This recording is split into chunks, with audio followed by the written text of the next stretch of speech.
Vectors में आज बहुत ही इंपॉर्टेंट टॉपिक पढ़ना है हमें। क्या है वो? स्केलर प्रोडक्ट और dot product of two vectors. Scalar product और dot product of two vectors.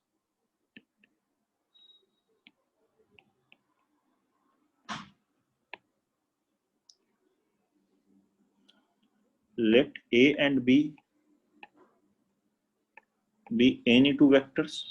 A और B कोई दो वेक्टर्स हैं।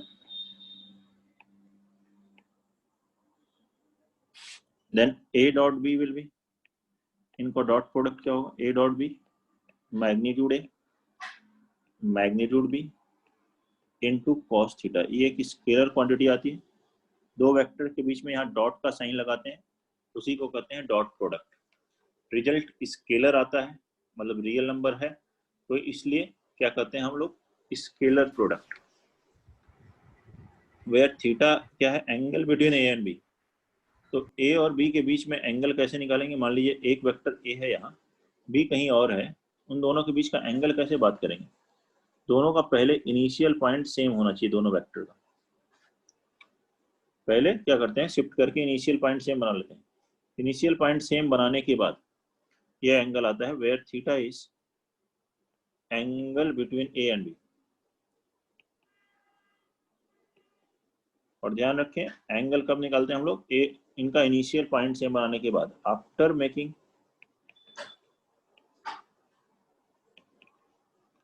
Their initial point same.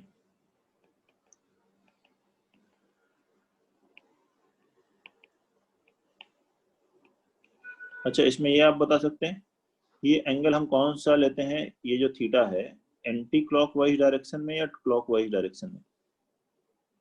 कैसे मेजर करते हो?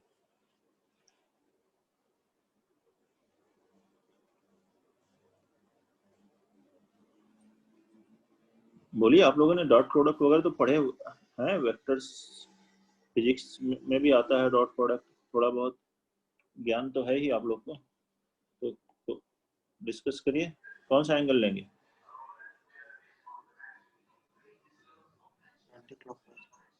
कोई भी ले लीजिए, cos minus theta cos theta ही होता है, तो कोई फर्क नहीं पड़ेगा। वैसे मैग्नीट्यूड लिया जाता है, डायरेक्शन नहीं ली जाती। अच्छा, ये वाला एंगल लें, छोटा वाला या बड़ा वाला? एक एंगल ये भी तो हुआ ए और बी के बीच में, 2 पाई माइनस थीटा। अगेन कोई भी ले लें, आंसर वही आएगा, cos 2 pi minus theta cos theta ही होता है। लेकिन हम जो किया जाता है मेजर, वो स्मॉलर एंगल किया जाता है, मतलब जो 0 से लेकर 180 डिग्री तक होता है। तो यह है after making initial point same, और थीटा मैग्नीट्यूड लिया जाता है, और इसकी वैल्यू 0 से लेकर पाई तक होती है। 0 के इक्वल भी हो सकती है और पाई के इक्वल भी आ सकती है। 0 के इक्वल कब होगी थीटा की वैल्यू? ये वैल्यू थीटा बराबर 0 हुआ, तो इसका मतलब दोनों की डायरेक्शन सेम है, ए और बी की। इनिशियल पॉइंट सेम बनाओगे तो सेम ही डायरेक्शन है, ए एंड बी, मतलब पैरेलल वेक्टर है, और पैरेलल में भी लाइक वेक्टर है। A and B are like vectors.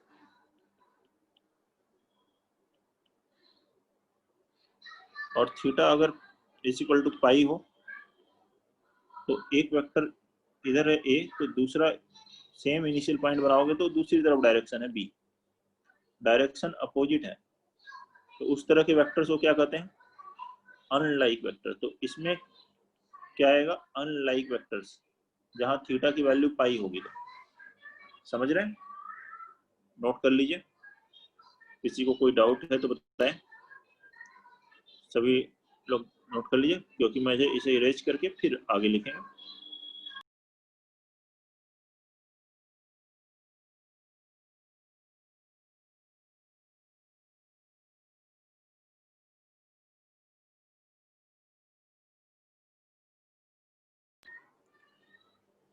ठीक, तो ये डायग्राम दिया हो वेक्टर ए और बी, तो ए डॉट बी बराबर होता है magnitude A magnitude B cos theta.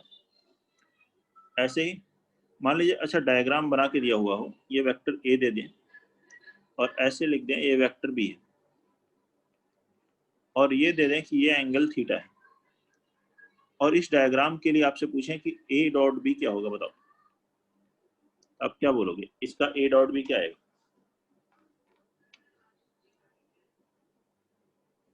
magnitude of vector A into magnitude of vector B into cos theta.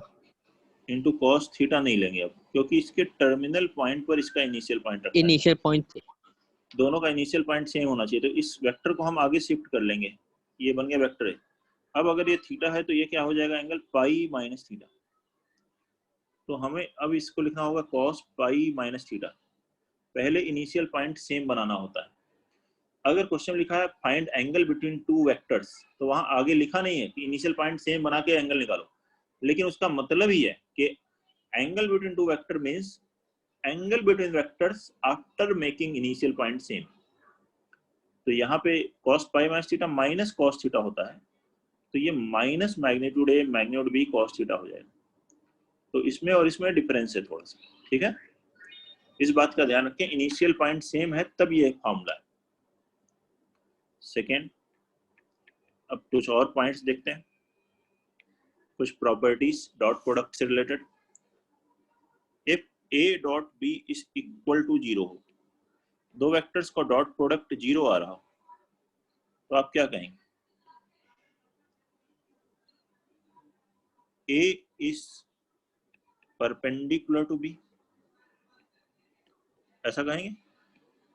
A dot B 0 मतलब magnitude A magnitude B cos theta 0, cos theta 0 होगा तो theta कितना होगा, 90 degree. तो angle between A and B will be 90 degree और A is perpendicular to B. केवल ये लिखा जाए, एक स्टेटमेंट दे दिया जाए कि ए डॉट बी 0 है, तो ए हमेशा बी के परपेंडिकुलर होगा, A is will be always perpendicular to B. तो क्या ये स्टेटमेंट कंप्लीटली ट्रू है या कोई और पॉइंट भी हो सकता है? देखिए magnitude A magnitude B cos theta 0, cos theta या तो 0 हो सकता है, या मैग्नीट्यूड ए या मैग्नीट्यूड बी भी 0 हो सकता है। मैग्नीट्यूड ए 0 कब होगा, जब वेक्टर क्या होगा, नल वेक्टर, और बी क्या हो, नल वेक्टर। इनमें से कोई एक नल वेक्टर हो गया तो भी डॉट प्रोडक्ट 0 हो सकता है। लेकिन अगर क्वेश्चन में लिखा है टू नॉन जीरो वेक्टर्स, मतलब 0 नहीं है और ए डॉट बी 0 है, तब पक्का है कि ये परपेंडिकुलर ही होंगे, तो एंगल 90 डिग्री ही होगा, ठीक है।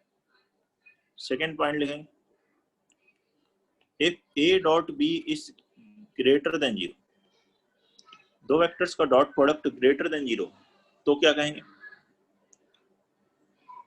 Magnitude A magnitude B cos theta greater than 0, magnitude A magnitude B तो ग्रेटर देन 0 है, cos थीटा ग्रेटर देन 0, ठीक है। थीटा होता है 0 से 180, तो 0 से 90 में cos ग्रेटर देन 0 होगा। तो अगर ऐसा लिखा जाए, angle between A and B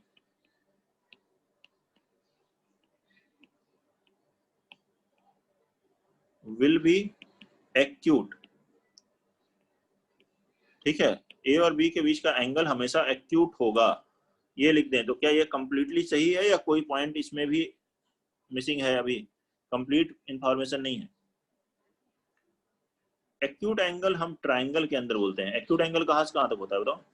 0 से लेकर 90 डिग्री तक। 90 के बराबर नहीं होता, इवन 0 के बराबर भी नहीं होता, लेकिन 0 के बराबर हो जाए तो क्या होगा, A dot B magnitude A magnitude B cos 0 1, तब भी ग्रेटर देन 0 होगा। तो थीटा 0 भी हो सकता है, एक्यूट एंगल के साथ साथ 0 भी हो सकता है। अगर क्वेश्चन लिखा जाए थीटा 0 से लेके π/2 तक है, 0 के बराबर है, तो कंप्लीटली सही है। एक्यूट लिखा है तो 0 भी हो सकता है, उस पॉइंट को भी देना है, और 0 हुआ मतलब that is A and B are like vectors.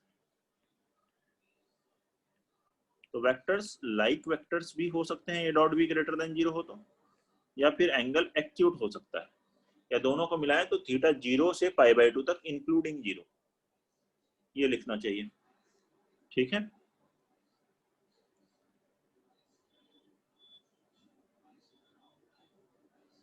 Vectors note कर लीजिए, नोट कर लिया है ना सभी ने? अगला पॉइंट फिर लिखेंगे।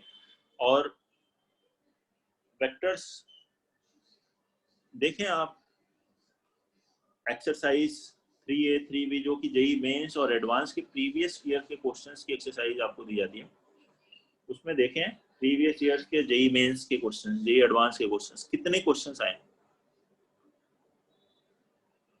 तो मैं जब ऑब्जर्व कर रहा हूं तो वेक्टर से ऑन एन एवरेज एडवांस में हर साल 2018 में, 17 में, 16 में 4 क्वेश्चंस आए हैं एडवांस में,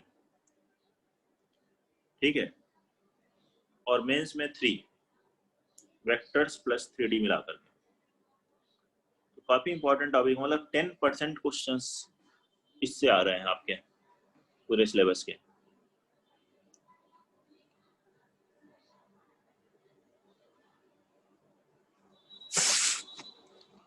थर्ड पॉइंट देखेंगे,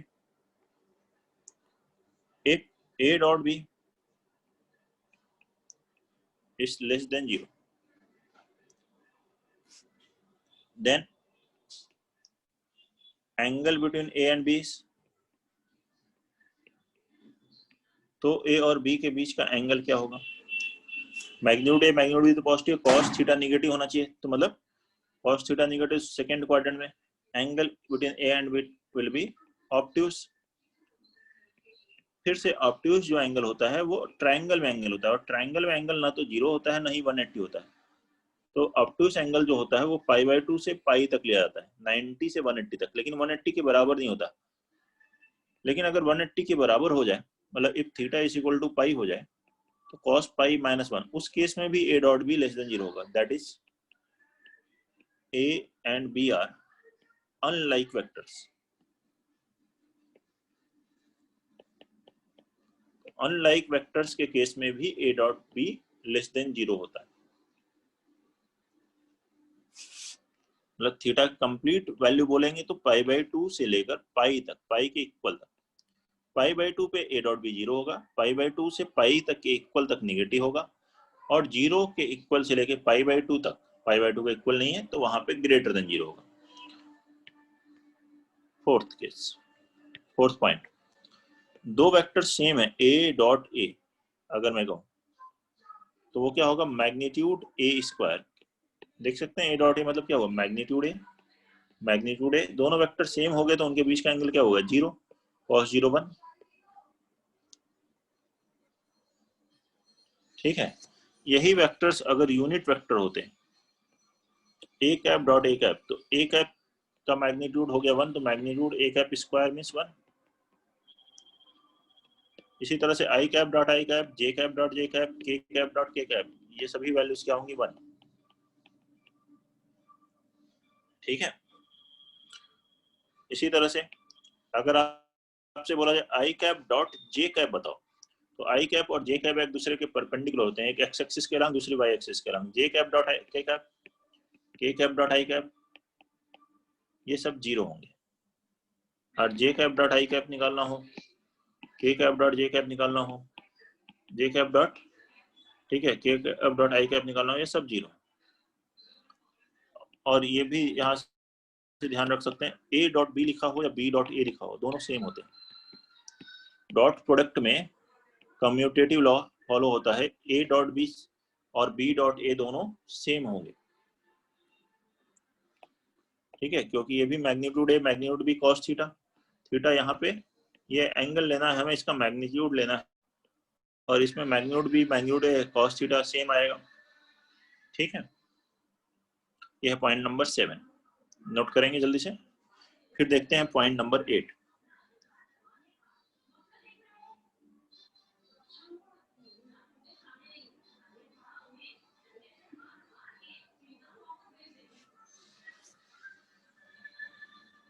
पॉइंट नंबर 8 देखें,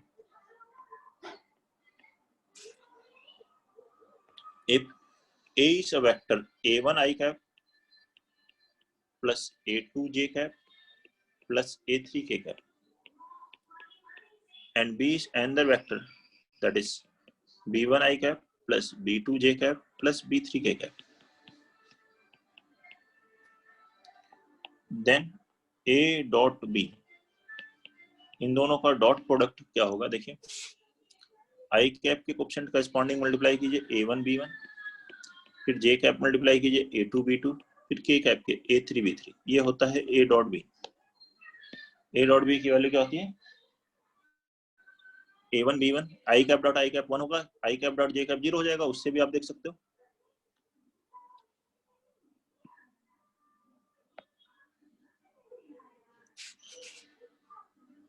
नाइन्थ पॉइंट,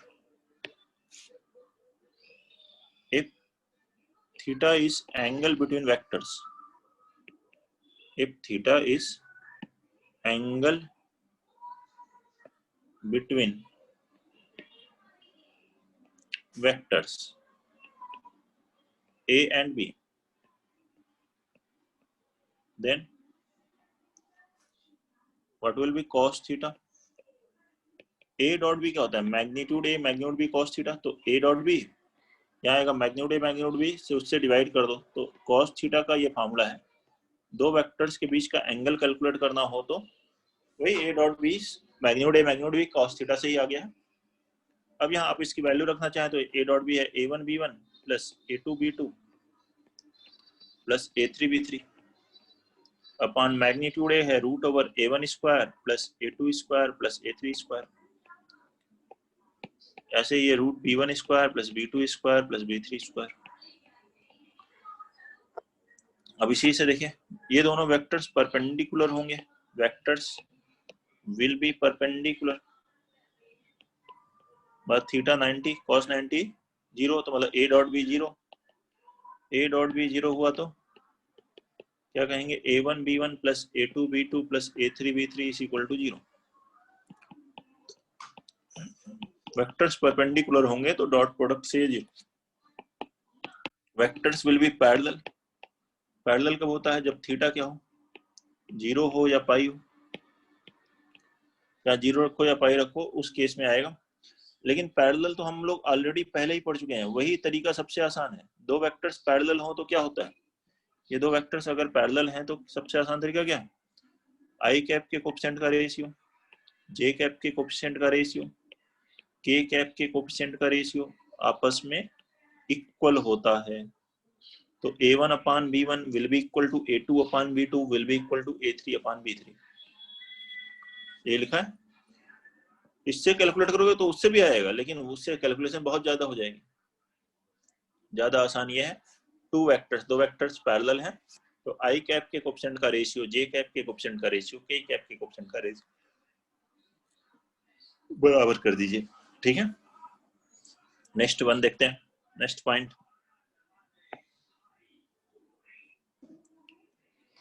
जल्दी से नोट करेंगे, नेक्स्ट पॉइंट देखेंगे, पॉइंट नंबर 10। पहले हम लोग सभी इंपॉर्टेंट पॉइंट्स देख रहे हैं, उसके बाद क्वेश्चंस पर आएंगे। पॉइंट नंबर 10 है magnitude of A plus B square लिखा हो, और ऐसे लिखा हो magnitude A plus magnitude B इसका होल स्क्वायर लिखा हो। तो ये दोनों सेम नहीं है, इसको आप ऐसे नहीं ले सकते। देखो ट्रायंगल इनइक्वालिटी से हमें पता है magnitude A plus magnitude B greater than magnitude A plus B होता है, इसके बराबर नहीं होता। तो ये लिखा हो तब तो आप सिंपली स्क्वायर कर सकते हो। मैग्नीट्यूड A एक रियल नंबर है, मैग्नीट्यूड B रियल नंबर है, तो जैसे x प्लस वाई का स्क्वायर लिखा जाता है वैसे इसको करना है, magnitude A square plus magnitude B square plus 2 magnitude A magnitude B। लेकिन ये लिखा हुआ है जो मैग्नीट्यूड A प्लस B का स्क्वायर, मैग्नीट्यूड A स्क्वायर अभी हमने देखा था इससे ऊपर प्रॉपर्टीज में कि A डॉट A को मैग्नीट्यूड A स्क्वायर लिख सकते हो। तो इसी तरह से इसको क्या लिखोगे? A plus B dot A plus B ऐसे लिख सकते हो इसे। अब मल्टीप्लाई करो तो A डॉट A क्या हो गया? Magnitude A square. B dot B कितना आ गया? Magnitude B square. फिर क्या आएगा? A डॉट B और B dot A dot B plus B dot A क्या हो जाएगा? 2A dot B। तो मैग्नीट्यूड A प्लस B का स्क्वायर का ये फॉर्मूला है। ठीक है, सिंपली आप ऐसे सोच सकते हैं magnitude A square magnitude B square, लेकिन जहां 2AB आता है वहां AB ना लिख के A डॉट B लिखना है। ऐसे ही मैग्नीट्यूड A माइनस B का स्क्वायर लिखा जाए तो तो वो क्या होगा, ऐसे ही A square plus B square minus 2ab जैसा है, या ऐसे ही कैलकुलेट कर सकते हैं magnitude A square plus magnitude B square minus 2a dot B बन जाएगा। इन्हीं दोनों को ऐड कर लेते हैं 10 और 11 को, तो एक और प्रॉपर्टी आती है magnitude A plus B square plus magnitude A minus B square, that will be equal to, ये 2ab कैंसिल हो गया, 2a डॉट बी बन गया 2 times magnitude A square plus magnitude B square. इस 12th से एक ज्योमेट्रिकल प्रॉपर्टी आती है पैरेललोग्राम की, देखते हैं वो कौन सी प्रॉपर्टी, नोट कर लीजिए पहले से।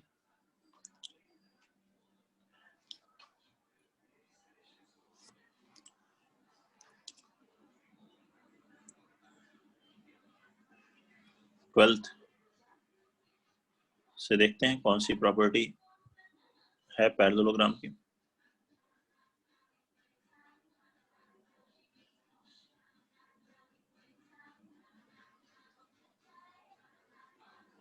तो एक पैरेललोग्राम बना लें जिसकी साइड्स के वेक्टर्स कौन कौन से हैं, vector A and vector B, और फिर उससे ऑब्जर्व करते हैं हम लोग।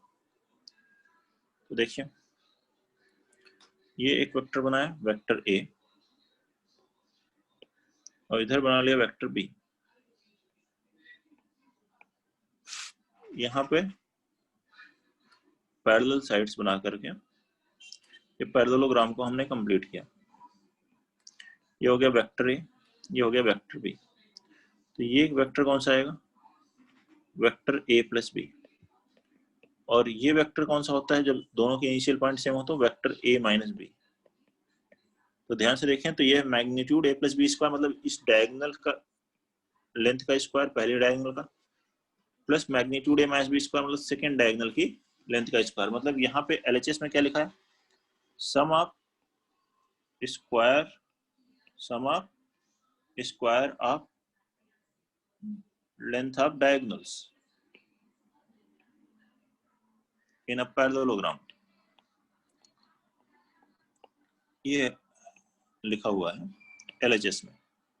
और एलएचएस में क्या है, मैग्नीट्यूड ए, तो मैग्नीट्यूड ए इस साइड की लेंथ 2 टाइम्स है मैग्नीट्यूड ए स्क्वायर, तो इस अपोजिट साइड की लेंथ का स्क्वायर, ये दोनों आ गए। Magnitude B square magnitude B square करोगे तो ये सभी चारों साइड की लेंथ का स्क्वायर का सम है। तो मतलब this is equal to sum of squares of length of diagonals is equal to sum of squares of sides. ये ज्योमेट्रिकल रिजल्ट यहां से आ रहा है, ठीक है।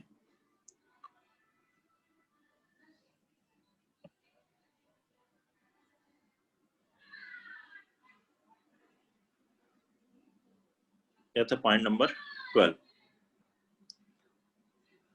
नेक्स्ट देखते हैं पॉइंट नंबर 13। पॉइंट नंबर 13,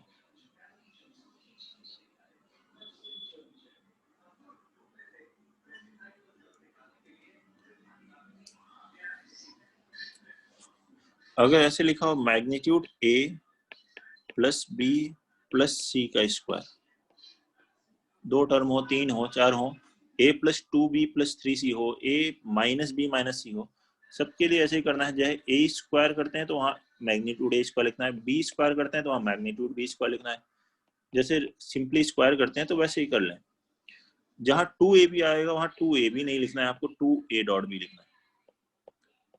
यहाँ क्या होता है 2ab प्लस 2bc, अगर सिंपल स्क्वायर है तो वहाँ क्या लिखना है, bc की जगह b डॉट सी, और c आता है वहाँ लिखेंगे c डॉट ए। ऐसे करना है मैग्नीट्यूड में स्क्वायर, ठीक है।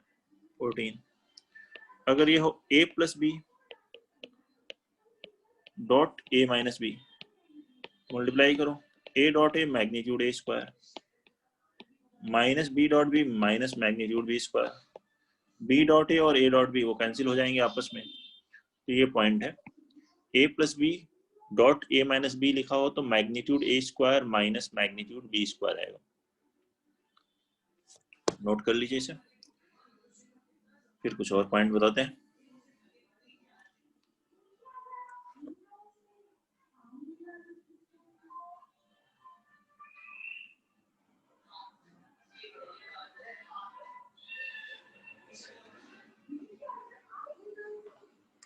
देखते हैं अगला point 15।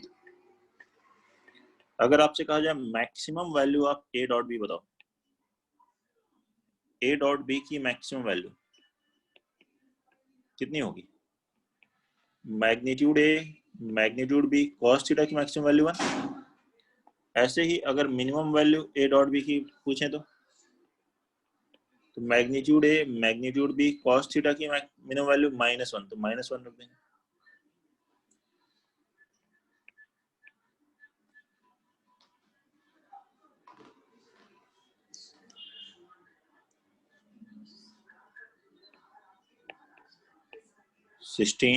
Point any vector A can be written as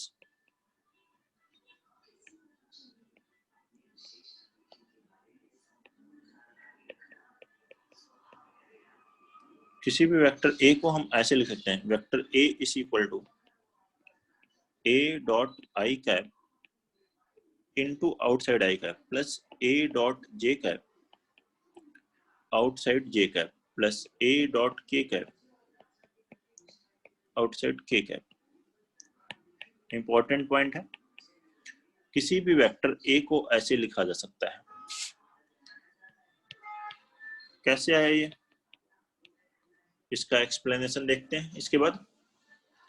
पहले ये देख लीजिए क्या लिखना है, A dot I cap into i cap plus A dot J cap into j cap plus A dot k cap into k cap. इसको prove करने के let us assume vector A is x i cap plus y j cap plus z k cap. ये है vector A। दोनों तरफ dot product ले लीजिए, dot product with I cap. I cap के साथ डॉट प्रोडक्ट लेंगे तो क्या आएगा, A dot I cap. RHS में क्या आएगा, आई कैप डॉट आई कैप 1 और आई कैप डॉट जे कैप 0, आई कैप डॉट के कैप 0, मतलब x की वैल्यू आ जाएगी A डॉट आई कैप। ठीक है, इसी तरह से जे कैप के साथ डॉट प्रोडक्ट लो, जे कैप के साथ लोगे तो A dot J cap. Similarly क्या होगा, I dot J 0, J dot J 1, तो यहाँ आ जाएगा y and A dot k cap कितना होगा, z। अब ये y, z और x ये जो तीनों हैं इसमें रख दीजिए तो A की वैल्यू आ जाएगी। तो वेक्टर A हो गया, x के प्लेस पे क्या लिखा आपने, A dot I cap outside i cap plus b y के प्लेस पर A डॉट जे कैप और z के प्लेस पर A डॉट के कैप। यही रिजल्ट है वेक्टर A। देखें कोई प्रॉब्लम है इसमें, नोट कर लीजिए।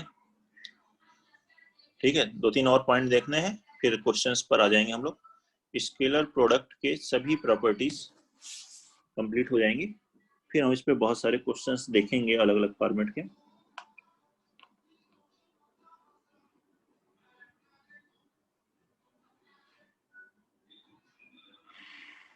देखें नेक्स्ट पॉइंट 17।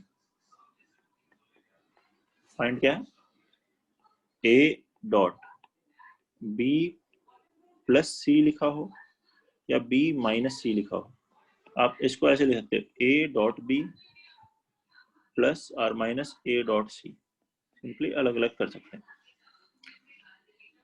नेक्स्ट देखेंगे ये point, projection of a vector along another vector। तो projection of vector A along vector B। तो ये प्रोजेक्शन बताने से पहले, A का B पे प्रोजेक्शन क्या होता है वो बताने से पहले प्रोजेक्शन का मतलब क्या होता है ये समझते हैं। प्रोजेक्शन एक पॉइंट का भी आता है। मान लीजिए एक पॉइंट है P, आपसे कहा जाए इस पॉइंट का इस लाइन पे प्रोजेक्शन बताओ, तो क्या करना है, इस पॉइंट से इस लाइन पे परपेंडिकुलर डाल देना। जो फुट ऑफ परपेंडिकुलर आएगा, तो ये जो Q है यही है P का प्रोजेक्शन लाइन पर। Projection of P, Q is projection of P on the line.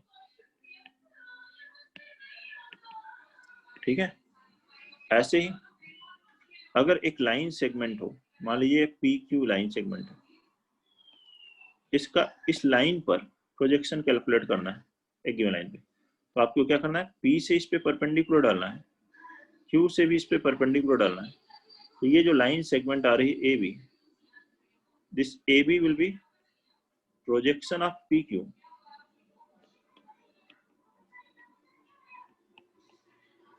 On line. इस PQ का प्रोजेक्शन है ये AB इस लाइन के ऊपर, ठीक है। अब बात करते हैं एक वेक्टर के दूसरे वेक्टर पे प्रोजेक्शन क्या होगा। तो उसके लिए सबसे पहले उनका इनिशियल पॉइंट सेम बना लेते हैं, नोट कर लीजिए इसको, फिर देखते हैं। वेक्टर A का B पे प्रोजेक्शन अगर हमें कैलकुलेट करना हो तो वो कैसे किया जाएगा। पहले दोनों का इनिशियल पॉइंट सेम बना लीजिए, ठीक है। तो देखते हैं, मान लीजिए दो वेक्टर्स हैं, ये वेक्टर है A और दूसरा वेक्टर है ये B। अब हमें A का B पे प्रोजेक्शन कैलकुलेट करना है। तो A से के इस पॉइंट से परपेंडिकुलर डालेंगे तो ये तो यही आ गया, और इससे परपेंडिकुलर डाल दीजिए, मान लीजिए वेक्टर OA है, ये OB है, इसे परपेंडिकुलर डाला, मान लीजिए M पे आ गया। तो ये जो OM लेंथ है यही क्या है, A का प्रोजेक्शन है B पर। OM is projection of A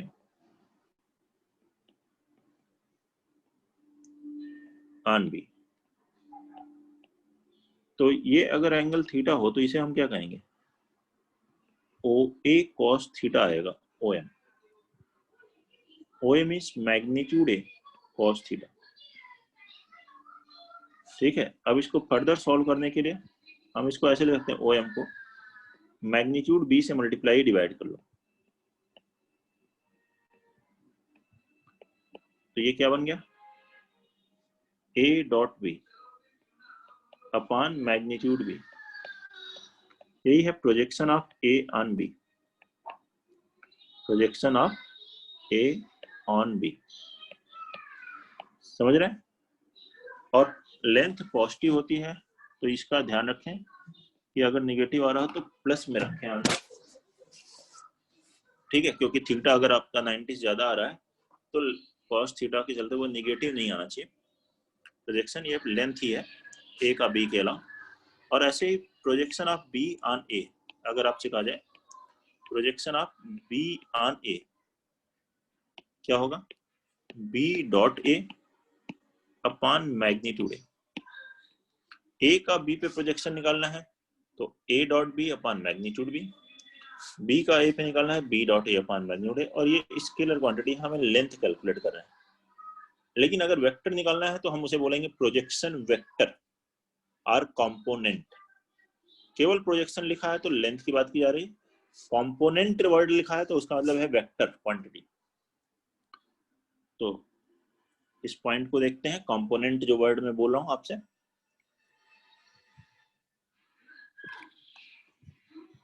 लिखेंगे इसे कंपोनेंट,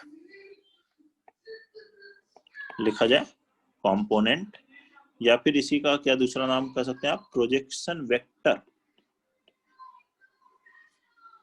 भी बोल सकते हैं। आप A ऑन B बोलिए और अलोंग B भी बोल सकते हैं, और पैरेलल टू B भी बोल सकते हैं। Component of A parallel to B। तो A एक वेक्टर है, इसका B के अलोंग कंपोनेंट और वेक्टर जब बात करेंगे तो ये जो वेक्टर ये OM बन रहा था, यहाँ अब लेंथ नहीं निकालनी, मुझे OM वेक्टर निकालना है, ठीक है। तो OM वेक्टर क्या हो गया, that is equal to vector OM, that is magnitude of OM into इसी डायरेक्शन में एक यूनिट वेक्टर। तो इसी डायरेक्शन में यूनिट वेक्टर क्या है, B का। मैग्नीट्यूड OM क्या था, A dot B upon magnitude B, ये था, इनटू B का। ये हो जाएगा component way of A along B, ठीक है। और ये अगर वेक्टर कैलकुलेट करना है आपको, इसके मान लीजिए A को दो पार्ट में डिवाइड करें, एक इसके अलोंग और एक इसके परपेंडिकुलर, तो उसी को कहते हैं component of A along B and component of A perpendicular to B। तो इसका परपेंडिकुलर इन दोनों का सम A आना चाहिए, मतलब ये वेक्टर इसी वेक्टर के बराबर होगा। तो देखिए OM plus MA M A इसके परपेंडिकुलर है, बराबर होगा ओ ए। तो क्वेश्चन में अगर ये बोला गया component of A perpendicular to B, perpendicular to B, तो वो वेक्टर हो जाएगा vector M A, that is vector A minus vector O M will be a minus a dot b upon magnitude b into b cap, ये होगा। Note कर लीजिए, ये सभी पॉइंट हमने कवर कर लिए हैं।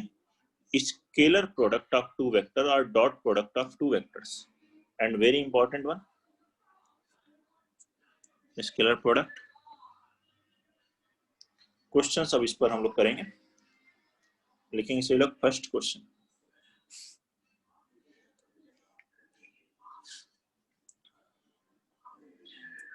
Question number 1,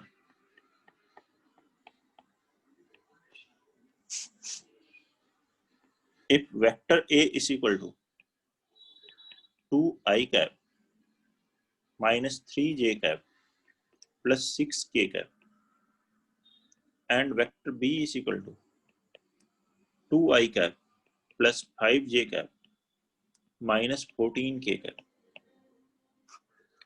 and lambda is equal to projection of vector A on B upon projection of B on A,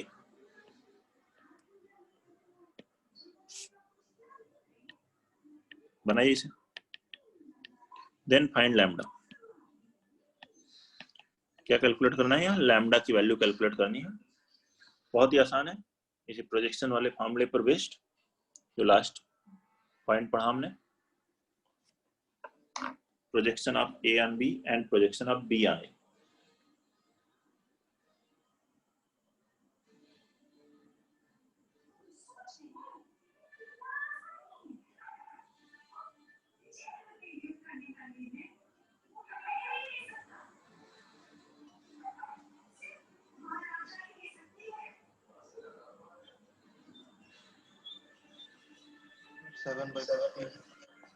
seven upon 15,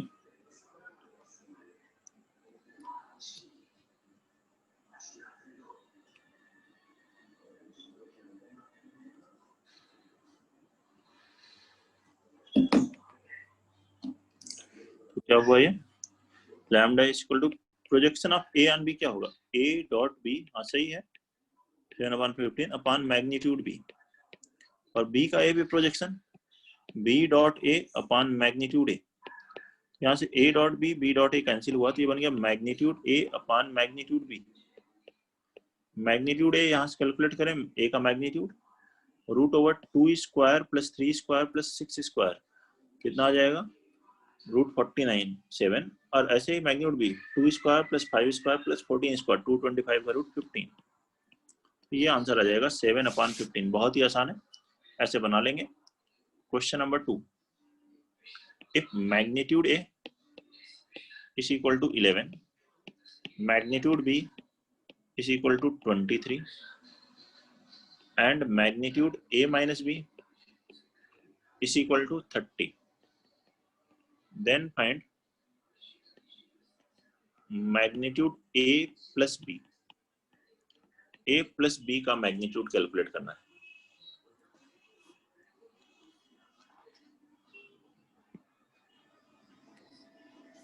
करिए से calculate.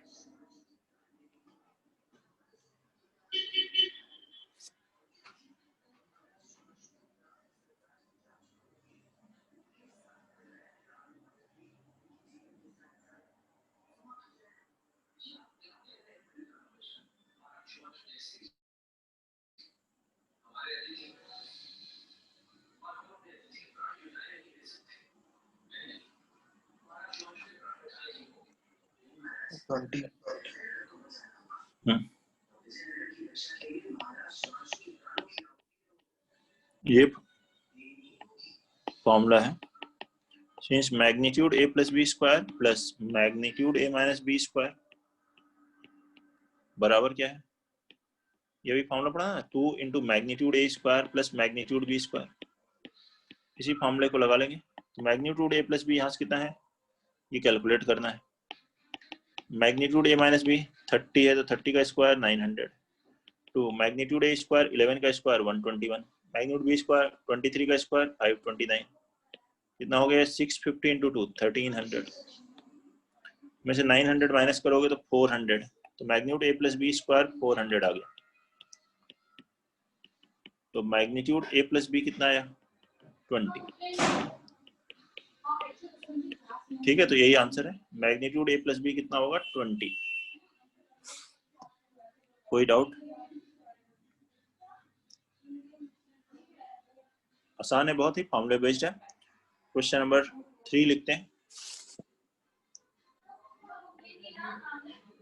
If vector A plus B plus C is equal to null vector, magnitude A is equal to 3, magnitude b is equal to 1 and magnitude c is equal to 4, then find summation of magnitude a dot b, summation of a dot b। a dot b का मतलब क्या, summation a dot b फिर plus b dot c plus c dot a, ये है इसका मतलब, a dot b plus b dot c plus c dot a। करिए calculate.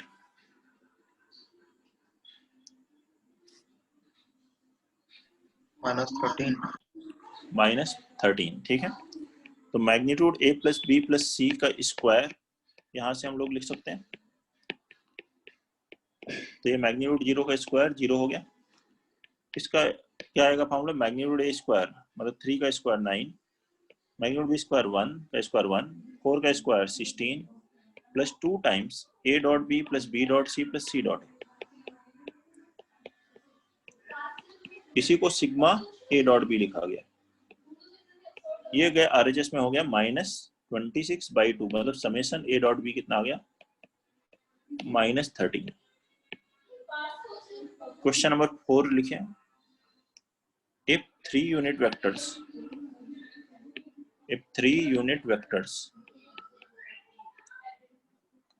a b and c satisfies a plus b plus c is equal to null vector, then find angle between a and b, then find angle between vector a and b। बनाइए इसको। Question number 4, 120 degree. 120 degree, ठीक है।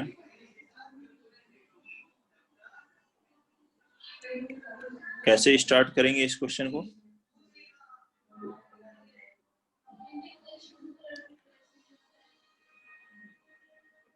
ये concept यहाँ important है कि ए और B के बीच का एंगल हमें कैलकुलेट करना है।